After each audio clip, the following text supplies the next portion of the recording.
Hello friends, welcome back to my channel sweet and spice.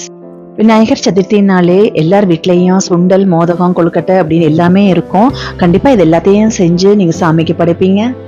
இந்த சுண்டலை நம்ம எப்பொழுதுமே ஒரே மாதிரி செஞ்சு செஞ்சு போர் அடிச்சிருச்சு. நம்ம கொஞ்சம் வித்தியாசமாக ட்ரை பண்ணி பார்ப்போமா? இந்த ரெசிபி செய்யறதுக்கு நான் 1 கப் சுண்டல் போல எடுத்து நல்லா வாஷ் பண்ணிட்டு ஒரு 6லேருந்து 8 மணி நேரம் நல்லா ஊற வச்சுக்கிட்டேன். உங்களுக்கு வேண்டிய அளவுக்கு நீங்கள் எடுத்து நீங்கள் ஊற வச்சுக்கோங்க. அடுத்த நாள் காலையில் நான் வந்து குக்கரில் இதை அப்படியே நான் மாற்றிட்டு அந்த கடலைக்கு தேவையான அளவுக்கு தண்ணி, அந்த கடலைக்கு கொஞ்சம் மேலே இருக்கிற அளவுக்கு தண்ணி விட்டு கொஞ்சமாக உப்பு சேர்த்து அப்படியே கலந்து விட்டுருங்க. கலந்து விட்டுட்டு குக்கரை மூடி விட்டுருங்க. நான் மூடி விட்டு ஒரு 5லேருந்து 6 விசில் போல் வச்சு நான் இறக்க போகிறேன். அப்போ நல்லா வெந்திருக்கும். ஏன்னா வெள்ளை சுண்டலை விட கருப்பு சுண்டல் கொஞ்சம் வேகிறது கொஞ்சம் லேட் ஆகும். இப்போ நம்ம இதுக்கு ஒரு சின்னதாக ஒரு மசாலா மாதிரி நம்ம அரைச்சிக்குவோம்.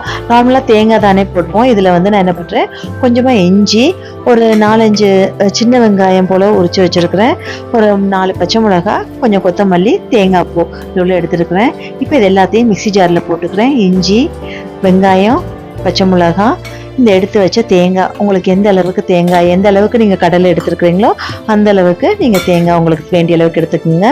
அதோட கொஞ்சம் கொத்தமல்லியும் போட்டு தண்ணி விடாமல் கொஞ்சம் கொரன்னு நீங்கள் அரைச்சி எடுத்துக்கோங்க. ரொம்ப நைஸாக அரைக்கணும்னு அவசியம் இல்லை, கொரன்னு இருந்தால் ஓகே.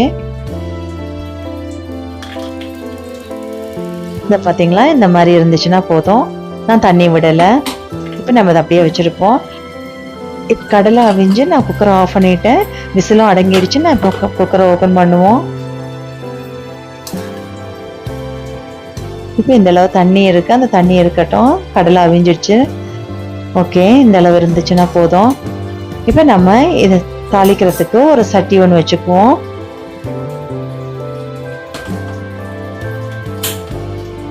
அதில் கொஞ்சம் எண்ணெய் விட்டுக்குங்க. ஒரு 3 ஸ்பூன் போல் விடுங்க.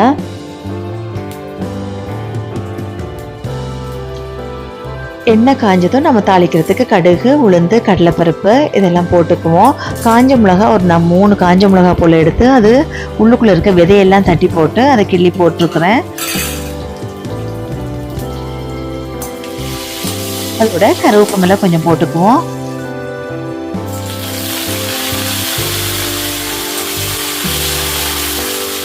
இப்போ இந்த சுண்டலுக்கு நம்ம கொஞ்சம் பெருங்காயத்தூள் கொஞ்சம் போட்டுக்குவோம். ஏன்னா சுண்டல் வந்து வாய்வு, நம்ம பெருங்காயம் போட்டுக்கணும் கண்டிப்பாக. இதோட கொஞ்சம் மஞ்சத்தூளும் நான் போட்டுக்கிறேன். ஒரு சின்ன டேபிள் ஸ்பூனில் ஒரு 3/4 ஸ்பூன் போல் போட்டிருக்கிறேன். இது எல்லாத்தையும் நல்லா மிக்ஸ் பண்ணி விட்டுருங்க. போட்ட உளுந்தும் கடலைப்பருப்பெல்லாம் ஒரு ப்ரௌன் கலரில் வரும்போது நம்ம வேக வச்ச அந்த சன்னாவை அப்படியே எடுத்து அதில் கொட்டிடுவோம். அது தண்ணியோடையே அப்படியே எடுத்து ஊற்றிடுங்க. தண்ணியை வேஸ்ட் பண்ணிடாதீங்க. தண்ணியில் தான் அவ்வளோ சத்து இருக்குது. இப்போ இந்த தண்ணியும் கடலையும் சேர்ந்து கொஞ்சம் நல்லா கொதி வரட்டும். அப்படி வரும்போது நம்ம அரைச்சி வச்ச அந்த பேஸ்ட் இருக்கு இல்லையா, அதை அப்படியே எடுத்து அதில் போட்டு விடுவோம். அடுப்பை வந்து நான் மீடியம் ஃப்ளேமில் தான் வச்சுருக்கிறேன்.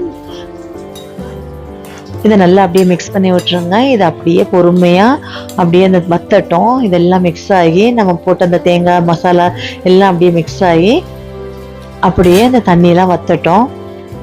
சிம்மில் மட்டும் வச்சு விடுங்க. ரொம்ப சிம்மில் இல்லை, மீடியம் ஃப்ளேமில் வச்சு விட்ருங்க. உப்பு பார்த்துக்குங்க, உங்களுக்கு உப்புலாம் கரெக்டாக இருக்கான்னு பார்த்துக்குங்க. நான் போட்ட உப்பு எனக்கு கரெக்டாக இருந்துச்சு, அதனால் நான் திருப்பி போடலை. என்னடா தண்ணியாக இருக்கேன்னு யோசிக்காதீங்க. இது அப்படியே உதிரியாக வந்துடும் கடைசியாக. ஆனால் டேஸ்ட் வந்து கொஞ்சம் வித்தியாசமாக ரொம்ப நல்லா இருந்துச்சு.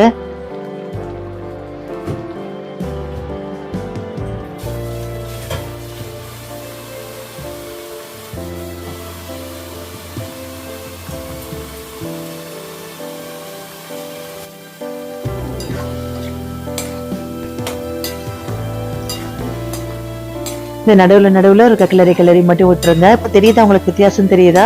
முதல்ல இருந்த தண்ணி அளவுக்கும் இப்போ இருக்கிற தண்ணி அளவுக்கும் அது அப்படியே கொஞ்சம் கொஞ்சமாக அப்படியே வத்திட்டு வந்துடும்.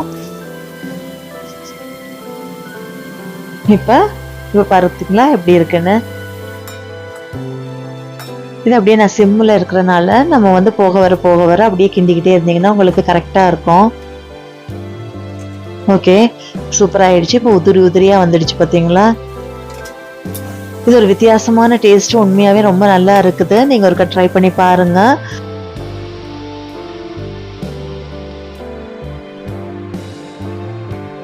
இப்போ அப்படியே அடுப்பு ஆஃப் பண்ணிடுங்க. அவ்வளோதான். இது அப்படியே ஒரு சர்விங் பவுலில் மாற்றி நீங்கள் சர்வ் பண்ணிக்கோங்க. இதை பார்த்தீங்களா எவ்வளோ சூப்பரான சுண்டல் ரெடி ஆயிடுச்சுன்னு.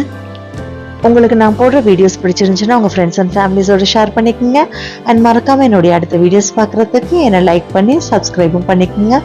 தேங்க்ஸ் ஃபார் வாட்சிங் ஸ்வீட் அண்ட் ஸ்பைஸ்.